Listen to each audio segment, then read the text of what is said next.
Kadalasan, nagiging kasabihan na ang kapag pumuti ang uwak sa pangakong hindi natutupad. Ito ang nagsisilbing panggising sa mga taong mahilig mangako pero madalas namang napapako o hindi natutupad. Dahil marahil sa normal na senaryo dito sa Pilipinas ay wala naman talagang puting uwak. Kung meron man, ito ay iyong uwak na may diferensya o may abnormality sa kanilang pagkakabuo. Hindi talaga sila lahi ng uwak na puti. Sila ang maaaring tinatawag na crossbreed at aminin man natin o sa hindi, halos bihira lang sa atin ang nakakita ng puting uwak sa personal. Kaya kung may magpapakita sa atin na puting uwak at mag-iiwan ng kakaibang bagay, hindi mo ba ito pagtatakhan o maiisip na may kababalaghang nagaganap? Ating tunghayan ang kwento ni Mang Ignacio tungkol sa ibon na siyang nagbigay ng isang napakahalagang bagay sa kanya. Kaya siya nanatiling buhay at ligtas sa mahabang panahon. Ipinanganak at lumaki si Mang Ignacio sa Lavisaris, Northern Samar. Nakilala ko siya noong panahong nasa high school pa lamang ako. Kasing edad niya ang aking lolo at naging magkaibigan sila simula noong piliin nilang manirahan sa aming bayan. Nakapangasawa ang anak na babae ni Mang Ignacio ng lalaking taga rito sa amin. Kapag nagiinuman sila ni lolo ko, madalas silang magkwentuhan tungkol sa mga naging karanasan nila sa buhay, kasalukuyan man o nakaraan. Namangha ako at humanga. Noong malaman kong isa pala siyang retiradong sundalo, na-excite akong makinig sa kanyang mga kwento. Lalo at noong mga panahong iyon ay balitang-balita ang walang tigil na ambush ng mga rebelde sa mga kasundaluhan at marami ang nasasawi. Kaya gusto kong malaman kung paano siya nakaligtas sa tiyak na kapahamakan. Ayon pa kay Mang Ignacio, nakapangasawa siya ng taga-Magsaysay. Ang kanyang asawa ay nagngangalang Olivia. Patay na ito noong panahong naroon siya sa amin, kaya hindi ko na rin iyon nakita pa. Lokal ng Magsaysay raw ang pamilya ni Aling Olivia. May malawak silang nyugan na ikinabubuhay ng pamilya ng kanyang asawa. Noong ma-assign siya roon, ay doon niya nakilala ang dalaga na siyang panganay na anak ng isang pamilya. Makalipas ang isang taon, ay nagpakasal sila dahil nabuntis niya rin ito agad. Kaya naman, doon na rin nila napagpasyang magpatayo ng maliit na bahay sa mismong lupain ng pamilya ni Olivia. Dahil sa nadistino na naman siya sa ibang lugar, kaya iniwan niya roon ang kanyang asawang si Aling Olivia, kasama ang kapatid nitong binata at dalaga, para may makasama sa bahay. Hindi biro ang maging isang sundalo. Tapang at tatag ng loob ang puhunan para mabuhay. Kailangan makipagkapwa-tao pero maingat sa lahat ng nakakasalamuha. Sa puntong iyon, kailangan raw nilang tugisin ang mga rebelding papaakyat ng Eastern Samar. Isang tropa silang nagpunta doon, kaya akala ni Mang Ignacio okay lang sila at magiging ligtas naman kahit papaano. Masukal ang daan ng kanilang tinahak. Maraming puno at matutulis na bato. May bangin at may mga talon. Hindi nila inaasahan na pagdating sa itaas ng bundok ay mas marami pang rebelde ang naghihintay sa kanila roon. Noong makarating nga sila sa itaas ng bundok na pinapaniwala ang pinamumugaran ng mga rebelde, ay tinambangan na sila agad. Kaya kanya-kanyang asinta sila sa mga kalaban upang ipagtanggol ang kanilang buhay at gampanan ang kanilang misyon. Sadyang mahirap nga naman kung dihado ang kanilang grupo. dahil alam nila na mauubos sila kung magpapatuloy sa pakikipaglaban. Kaya naman, naging desperado na ang kanilang mga galawan. Napilitan silang dumiskarte ng pag-atake hanggang sa makapuslit sila pa isa-isa sa pagtakas. Kaso nga lang, sa laki ng kabundukan, nagkahiwa-hiwalay ang kanilang grupo. Sapo ni Mang Ignacio ang nadaplisang balikat. Tinamaan siya habang nakikipagbarilan, pero sigurado siya na makakatagal pa naman siya sa laban habang pinipilit makalayo. At makalipas ang ilang oras, ay saka pa lamang niya napagtanto na naliligaw na siya. Kung saan-saan siya sumuot para matuntun ang mga kasama. Ngunit tila siya ay minamalas dahil hindi niya na ang mga ito matagpuan. Parang iisa lang ang lugar na kanyang nahihintuan. Kapag sinusubukan niya namang tumingala ay nahihilo siya sa sobrang dami ng kakahuyan na nakapaligid sa kanya. Hanggang sa hindi na niya mapigilan ang sarili, nagsuka siya at nanghina. Saglit siyang nagpahinga, ngunit simula pa lang pala iyon nang walang kasiguraduhang kaligtasan ng buhay niya. 3 araw din siyang palaboy-laboy sa kagubatan. Iniwasan ang mga tumutugis na mga rebelde. Kailangan niyang gawin iyon para makalayo sa sakuna at isipin ang tamang paraan para mahanap ang mga kasama. Sigurado siyang walang nabihag sa kanila dahil habang minamatyagan niya ang mga taong bundok ay wala naman siyang napapansing kakaiba sa mga ito. Wala namang bihag na kasama. Pagsapit ng ika-4 na araw ay may nahanap siyang isang kuweba. Nakita niyang pwede siyang manatili doon, lalo at may malapit din na batis sa di kalayuan. Nakaramdam siya ng kaginhawaan noong makapasok roon. Napagpasyahan niyang manatili na muna sa kuweba ng ilang araw. Sa sobrang pagod niya kasi, halos mawalan na siya ng ulirat. Idagdag pang kumikirot ang kanyang sugat na dulot ng daplis ng bala ng baril. Iika-ika siyang pumasok sa loob at naupo sa isang sulok. Sinigurado niyang sa madilim banda siya naroon nang sa gayon, sakali mang may mapadaan ay hindi siya makikita kaagad. Tanging dasal niya na lang ay ang manatiling ligtas habang wala pa ang hinihintay niyang tulong.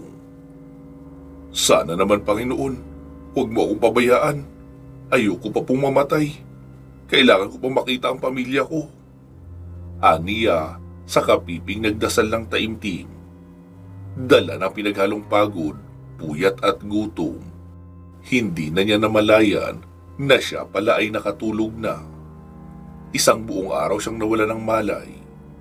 Halos hirap siyang bumangon ng magkamalay, dala ng pamamaga ng kanyang sugat.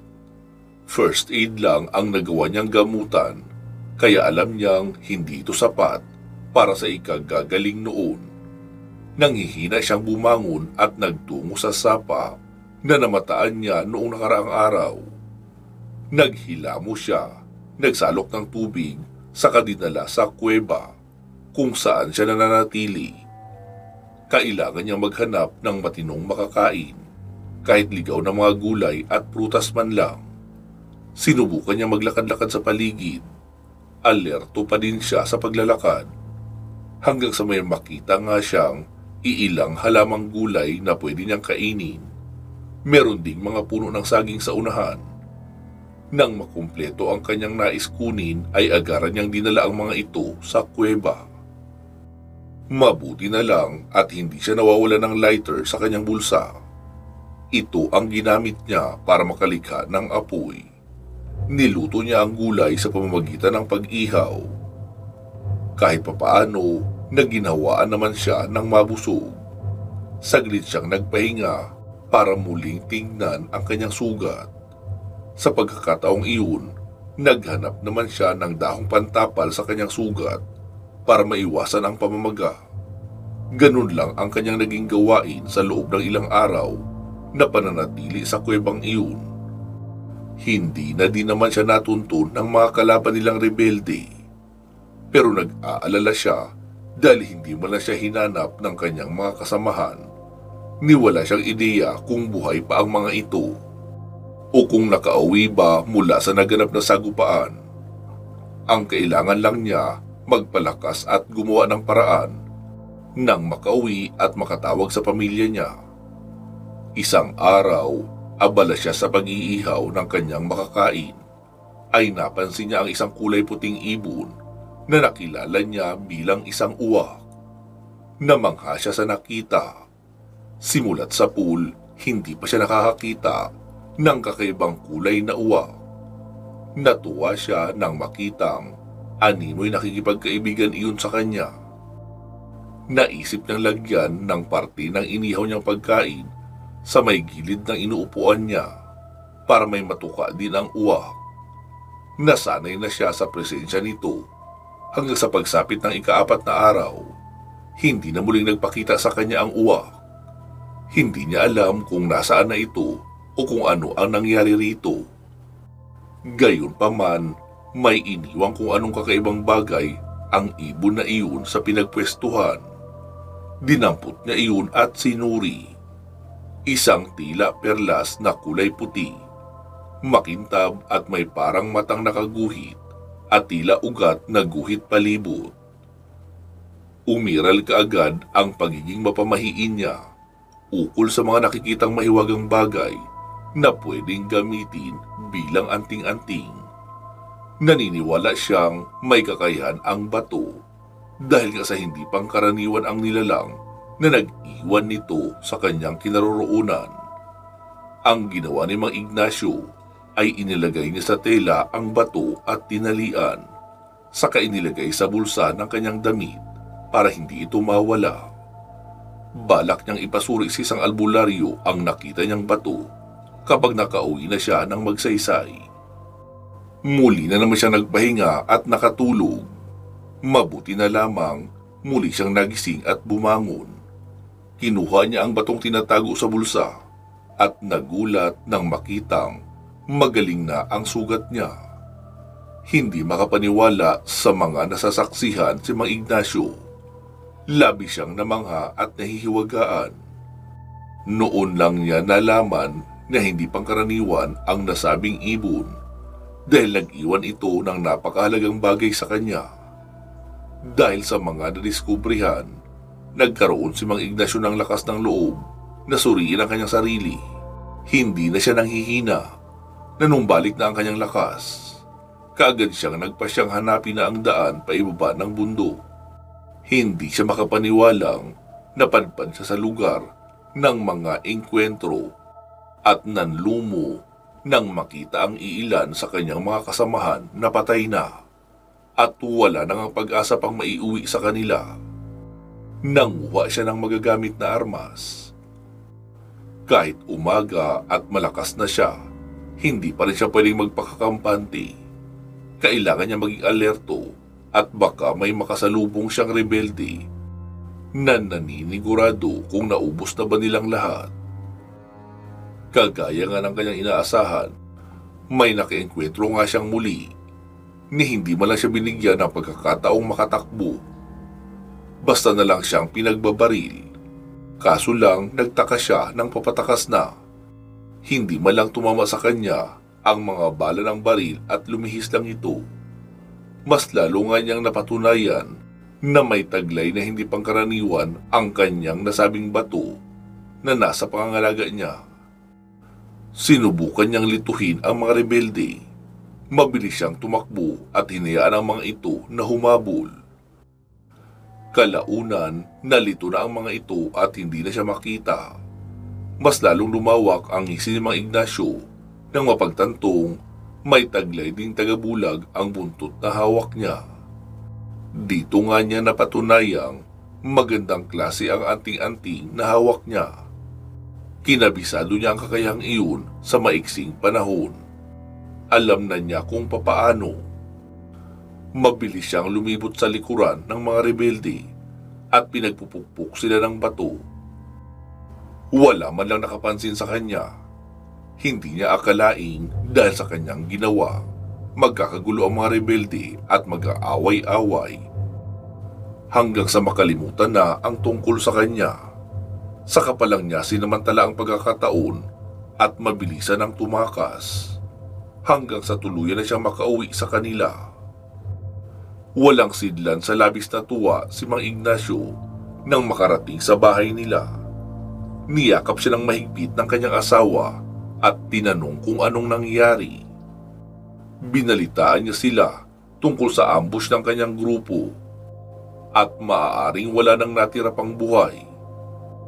Sinabi niya naman na nagkahiwa-hiwalay sila ng kanyang mga kasama at napadpad siya sa isang kuweba saka doon nagpagaling ng sugat. Noong gumaling na ay saka siya dahan-dahang naglakad pababa para hindi madaling mapansin ng mga nagkalat na rebelde sa kabundukan. Noong kumustahin naman niya ang asawa ay ikinuwento nito ang mga bagay na gumagambala sa kanya patungkol sa mga tiktik na halos gabi-gabi na lang siyang dinadalaw. Hindi raw ito makatulog ng maayos dahil palaging nagiging balisa kapag gabi na. Ipinangako naman ni Mang Ignacio na kahit nasa trabaho siya ay babantayan niya ang asawa at aalamin kung sino ang mga aswang na palaging nanggugulo rito. Muling bumalik sa trabaho niya si Mang Ignacio. Natuwa siya dahil hindi naman pala lahat ng kasamahan niya ay namatay sa laban ng iyon. Mayroon din palang mga nabuhay at matagumpay na nakatakas. Ang mga kasama niya din ay labis na namangha dahil nagtataka kung paano niya nagawang takasan ang mga rebelding kay Babangis na nagbabantay sa lugar ng engkwentro. Lahat ng iyon ay ipinagkibit balikat na lamang niya. Ikatlong linggo niya na sa detachment nang makatanggap siya ng sulat mula kay Olivia. Ipinaalam ng misis niya ang kawalang hiyaan na ginawa ng mga rebelde sa babae at maging sa kapatid nitong lalaki at binugbog ang kanyang bayaw. Wala ring pinatawad ang mga abusado dahil pati ang mga stocks nilang bigas at ulam ay kinuha pa ng mga ito. Labis siyang nanginig sa tindi ng galit.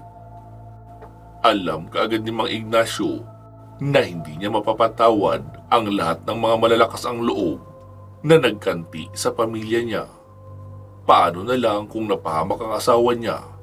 7 buwan itong buntis at hindi pwedeng gamitan ng dahas.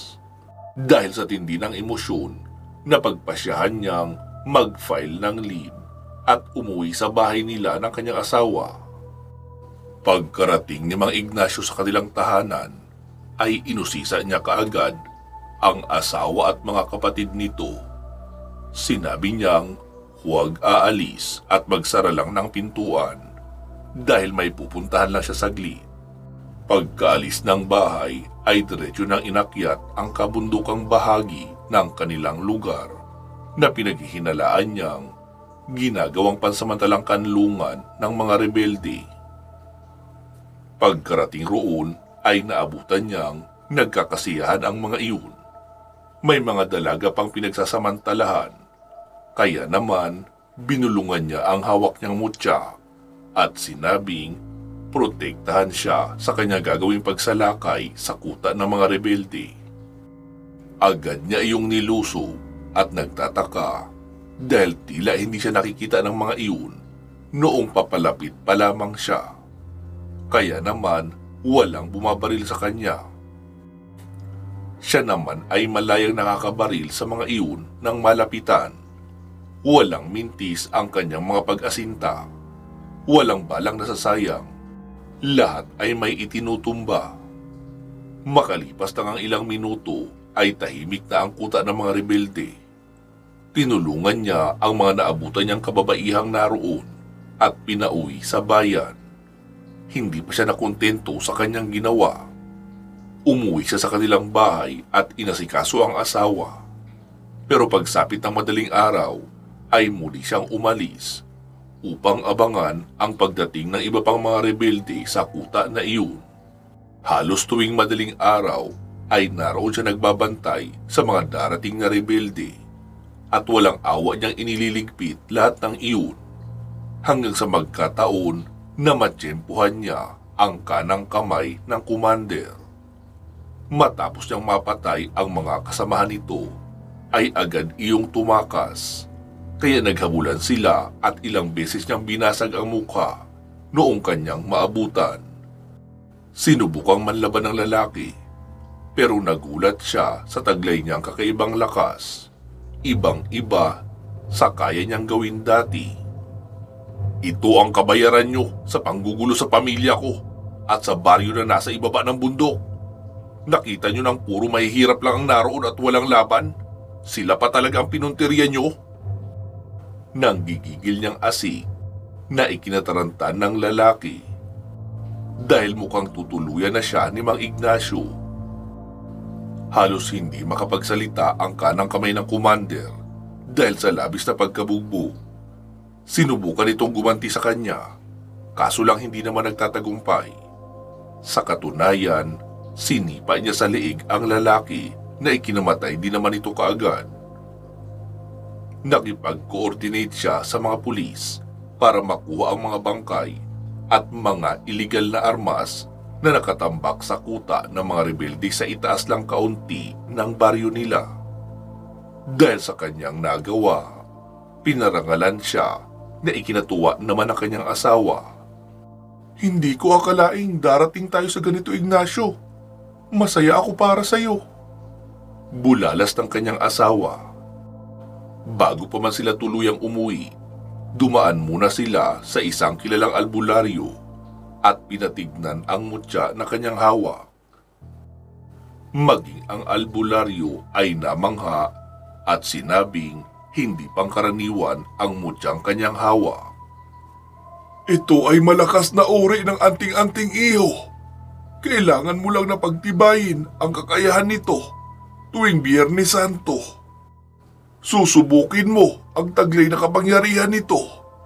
Maliban pa doon, marami kang mga bagay na bawal gawin, gaya ng pagnanakaw, pagpatay ng mga inosente, pambababae at pagsusugal. Huwag mo rin kakalimutang paliguan ng banal na tubig ang mutya na ito. Paliwanag pa sa kanya ng albularyo. Pagka-uwi nila sa bahay, napansin niyang matamlay ang asawa niyang si Olivia. Hindi siya mapakali, kaya tinanong niya ito kung ano ba ang nangyayari rito. Kaagad namang sinabi ni Olivia ang tungkol sa aswang na palagi na lamang nanggagambala sa kanya. Ayon pa rito, mag-asawang aswang daw ang napapabalitang bagong lipat sa kanilang lugar at pinapaniwalaang sila rin ang nanggugulo sa babae. Halos ayaw na nga siyang lubayan magmula noong makita siya ng mga ito na nagwawalis sa harapan ng kanilang bakuran. Muli na namang nagalit si Mang Ignacio. Hindi niya matanggap na sa dami ng tao sa paligid ay ang kanyang asawa pa mismo ang ginugulo ng mga aswang. Kaya naman, isang ideya ang pumasok sa kanyang isipan. Inabangan niya ang aswang sa kasagsagan ng pagtulog ni Olivia. Sinadya niyang manatiling gising sa labas ng kanilang bahay, iyong sa madilim na bahagi. Nang sa gayon, hindi na siya gaanong mapansin ng kahit sinong daraan sa bahay nila.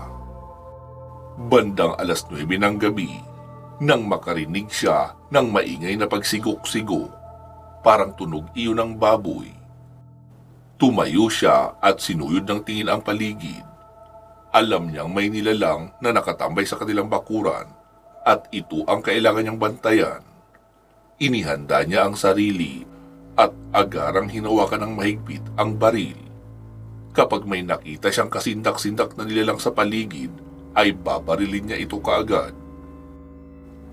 Sige, kapag nagkamali ka lang talagang lumapit sa asawa ko, ay talagang malilintikan ka sa akin, aswang ka.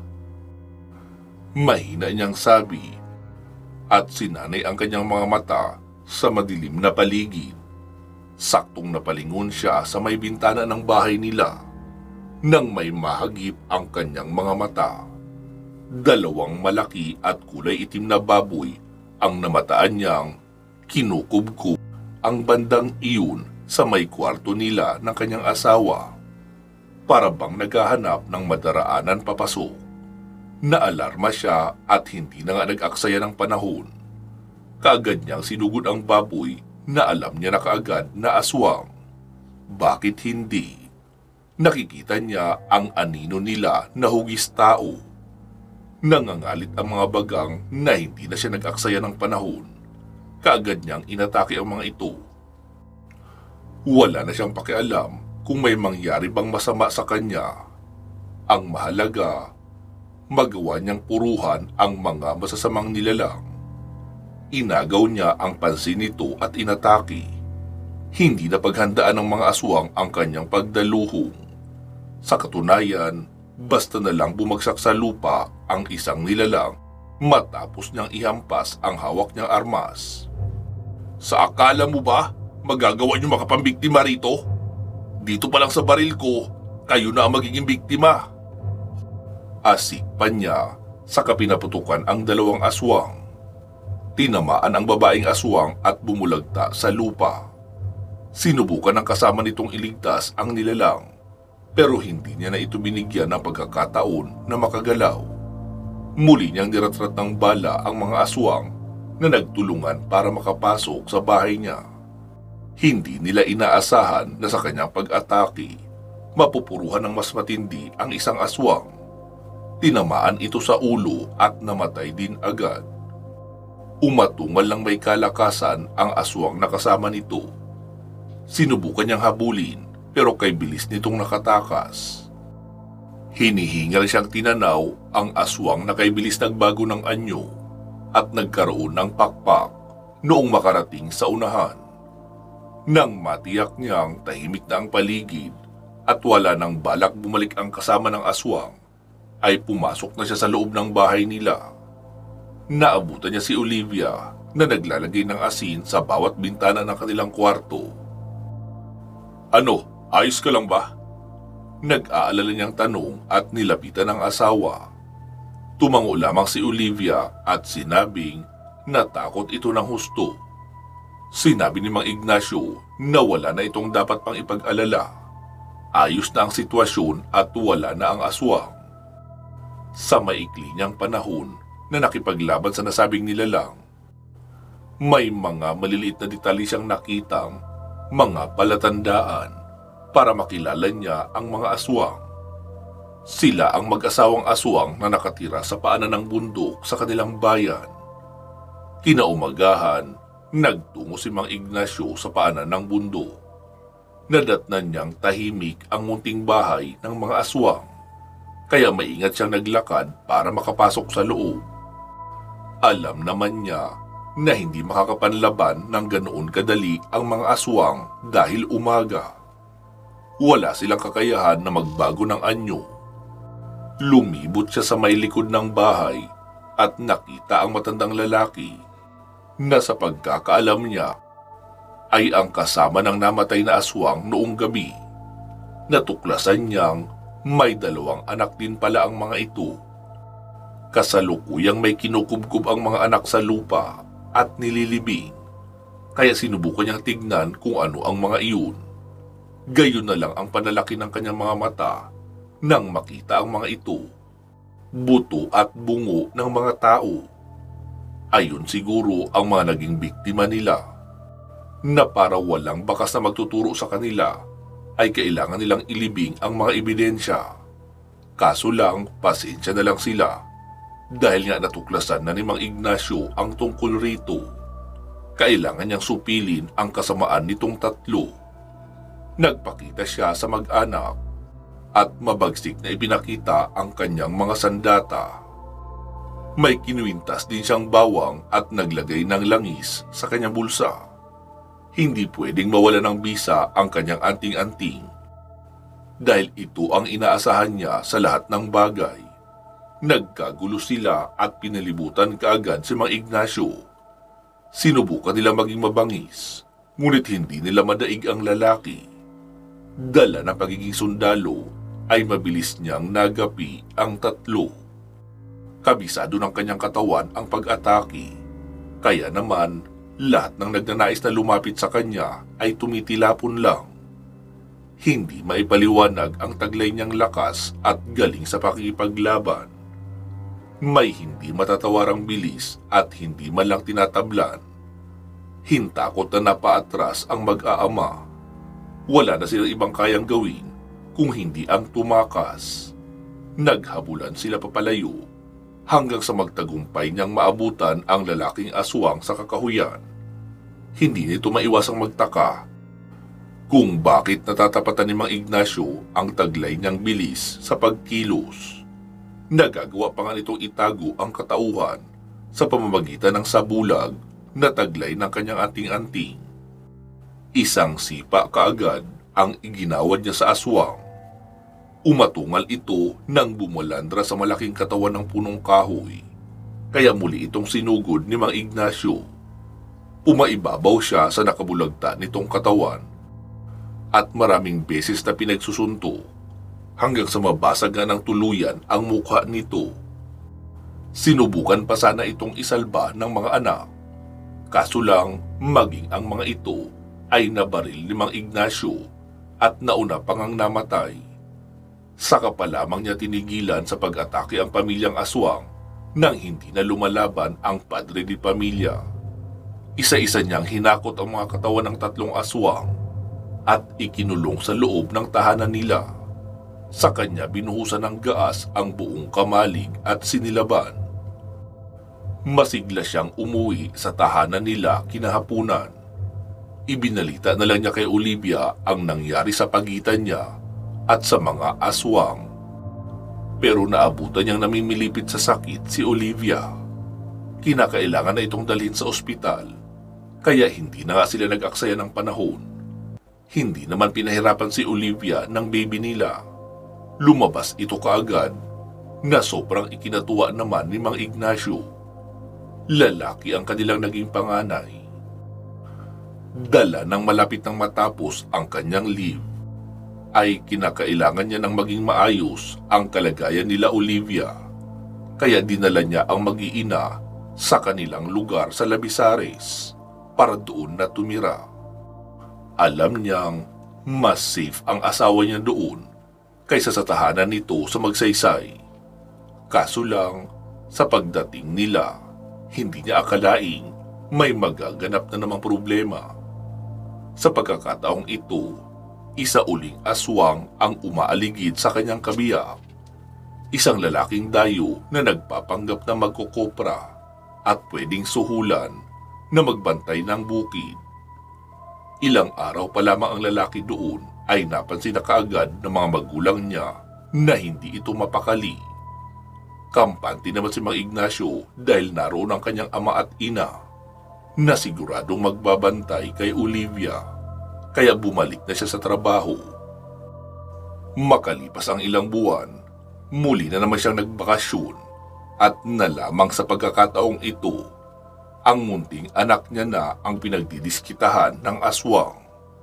Madalas lagnatin ang sanggol, kaya kailangan niyang abangan uli ang nasabing lalaki na pinaghihinala ang aswang. Saktong nagkukopra ito nang kumprontahin niya sa paglapit-lapit ng aswang sa kanyang asawa't anak. Itinanggi pa sana nito ang kanyang paratang, pero hinawakan niya ng mariin ang lalaki. Sa tulong ng kapangyarihan ng puting uwak, lumitaw sa kanyang harapan ang tunay na katauhan ng lalaking iyon. Naging isang mabangis na aswang. Muling napalaban si Mang Ignacio. Sa pagkakataong ito, hindi siya pumayag na makatakas pa ang aswang. Gamit ang kanyang mutya, natuklasan niyang may kakayahan din pala itong magtawag ng itim na uwak.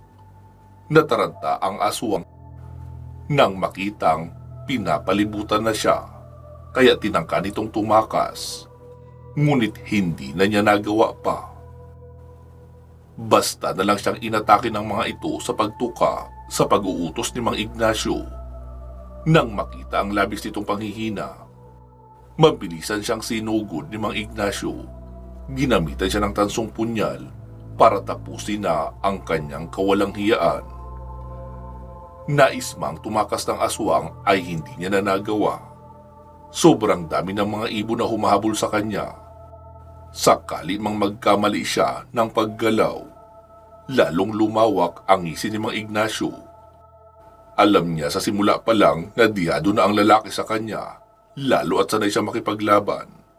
Gayunpaman, sinubukan nito makipagsagupaan sa kanya. Nagtagisan pa sila ng lakas at nagpagulong-gulong sa lupa. Kinalmot noon ang mukha ni Mang Ignacio.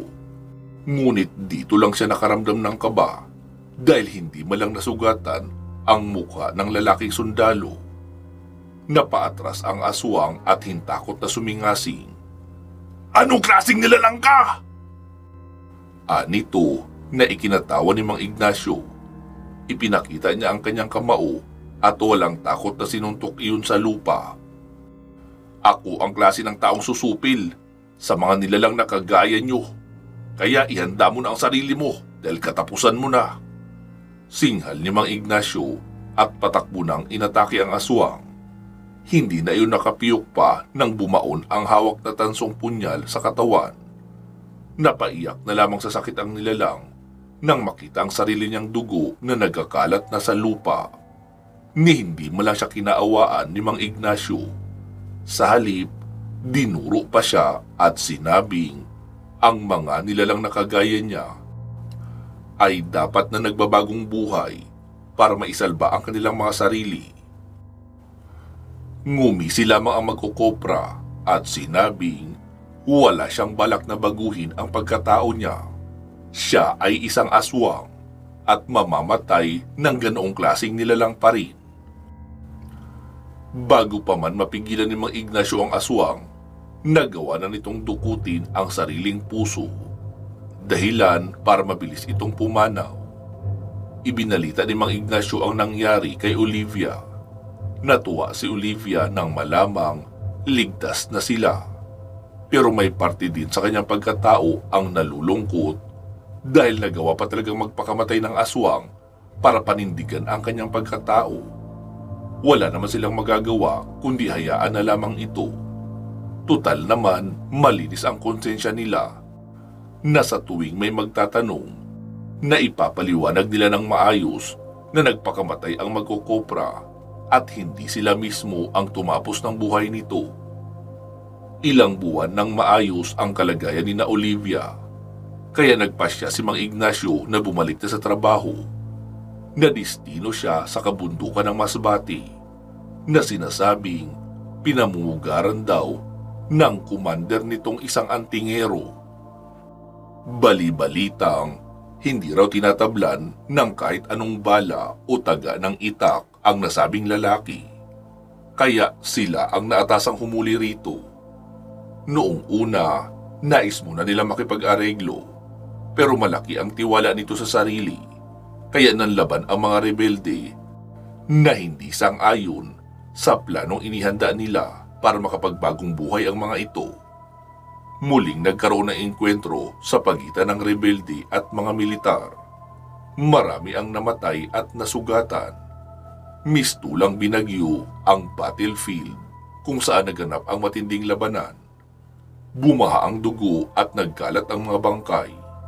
Nakatakas ang lider ng rebeldeng tinutugis nila at muntikan ng mamiligro ang buhay nila ng kanyang commander.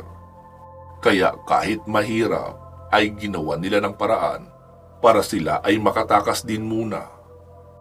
Ilang beses na may kasamahang sundalong nag-cover sa kanila para makatakbo sila hanggang sa tahaki na nga nila ang daan paibaba ng bundok. Mula sa 2 troops, nasa 6 na lang sila na nakaligtas at nakabalik ng buhay sa detachment. Agad silang nilapatan ng lunas at pinasalamatan siya ng kanyang commander dahil sa matapang niyang pagliligtas sa lalaki sa bingit na kamatayan. Dahil dito, ginawaran uli siya ng parangal dahil sa kanyang taglay na kagitingan. Labis itong kinatuwa ng kanyang asawa at mga magulang nang itaas din ang kanyang ranggo mula sa simpleng tinyente sa pagiging kapitan ng tropa nila. Isang araw, sa mismong bayan kung saan nakadistino si Mang Ignacio, nagpasya siyang lumabas ng detachment. para bumili ng mga personal na kailangan. Nang hindi inaasahang nakasalubong niya ang commander ng mga rebelding nakasagupa nila sa bukid. Nataranta ang lalaki kaya binaril siya ng harap-harapan. Ngunit nagulat ang lahat nang nakitang hindi man lang siya tinablan. Nayupi ang mga bala at nagsipaghulugan sa lupa na para bang isang matibay na metal ang binaril niya. Bilang isang on-duty na sundalo na nakatagpo ng engkwentro, bumunot rin siya ng baril para sa pagresponde at nakipagbarila ng harap-harapan. Humingi na rin siya ng reinforcement backup para kung sakaling mas marami ang kalaban na makakaharap niya, ay merong darating na tutulong sa kanya. Nagtagisan din sila sa galing ng pagbaril at noong magkalapit ay saka mano-manong nagbugbugan sa malaking tiyanggi na kinaroroonan nila. Ilan sa mga vendors ay nagsitakbuhan nang hindi malang naisalba ang kanilang mga paninda dahil nasali ito sa rambulan ng rebelde laban sa sundalo. Ilang putok din ng baril ang kanyang pinakawalan, pero lahat ng iyon ay hindi malang nakakapanakit sa kanyang kalaban. Dahil sa hindi tinatablan ang commander ng mga rebelde na isang antingero, ay naisip niyang gamitin na ang turo ng kanyang kakilalang albularyo sa magsaysay kung papaano kukontrahin ang kapangyarihan ng mga antingero na ginagamit ng ang kakayahan sa paggawa ng kasamaan. Nagtatakbo siya at hinayaang humabol ang rebelde. Kailangan niyang makahanap ng bagay na iyon na makapagliligtas sa kanyang buhay. Kaya naman, nang may matanaw siyang karinderya, hindi na siya nagpatumpik-tumpik pa. Kaagad niyang dinampot ang pinakaunang plato na nakita niyang may kanin at mabilisang nilagyan ang dulo ng baril na hawak niya. Napayuko pa siya nang marinig ang sunod-sunod na putukan dahil nagawa palang makahabol ng mga rebelde sa kanya at may mga kasama na ito. Hindi na din siya nag-aksaya ng panahon, kaagad niyang pinaputukan ang kalaban at nakita kung papaano nagsilusutan sa katawan ng lalaking rebelde ang mga bala. Sumasayaw ito sa bawat pagratrat niya ng hawak na baril at naubos pa nga ang isang magasin sa katawan nito. Duguang bumagsak ang commander, wala ng buhay. Sinubukan pang lumaban ng mga kasamahan nitong rebelde. Ngunit dumating na ang backup ni Mang Ignacio, kaya nahuli silang lahat at naging maayos na ang paligid. Marami sa mga tao doon ang nagpasalamat sa kabayanihan na ginawa ni Mang Ignacio. Dati na raw palang nagpupunta doon ang commander sa pilitang nanghihingi ng pera at ilang paninda ng mga vendors. Kapag wala silang naibibigay, babalikan sila sa gabi sa mismong tahanan nila at doon hino-hold up. Napag-alaman niyang halos malunod na sa pang-aabuso ang mga tao sa lugar na iyon, kaya muli silang nagtalaga ng istasyon ng pulis na wala talaga sa lugar na iyon para kung sakali man na may mangyari hindi maganda, may makakaresponde kaagad sa kaguluhan. Muli, marami ang bumilib sa kakayahang taglay ni Mang Ignacio. Hindi nila alam na dahil din ito sa tulong ng mutya ng puting uwak. Kaya kahit na minsan, hindi siya nasugatan o nagalusan man lang sa mga laban, ipinagmamalaki si Mang Ignacio ng mga kasama at mga nakakakilala sa kanya. Muli siyang napromote at naging major na sa pagkakataong ito. Marami pa siyang naging mga karanasan sa iba't ibang lugar na napaglilipatan sa kanya ng destino. Pero ang pinakatumatak sa kanya para manatiling ligtas ay iwasan lamang ang mga bawal na gawin para huwag mawala ng bisa at kapangyarihan ang kanyang anting-anting na pinangangalagaan. Nanatili din siyang mapagpakumbaba at matulungin sa kapwa. Sa katunayan, kahit sa mga aswang na ubod ng sama, ay binibigyan niya ng pagkakataon na magbago dahil naniniwala siyang lahat ng nilalang sa mundo ay deserve na makatanggap ng second chance para magbagong buhay. Marami siyang naging kaibigan dahil sa ganda ng mga pananaw na meron siya, at maraming kabataan din ang tinatandaan ang mga pangaral niya. Sa ngayon, retirado na si Mang Ignacio sa serbisyo at kasalukuyang naninirahan sa anak niya sa Northern Samar. Kung may iba mang nakakaalam ng kanyang tinatagong mutya, marahil iniidolo siya at pinapangarap na makatagpo rin ng puting uwak na magbibigay sa kanila ng malakas at makapangyarihang mutya. Wakas, maraming salamat po sa inyong pakikinig. Mag-iingat po kayo palagi at hanggang sa muli.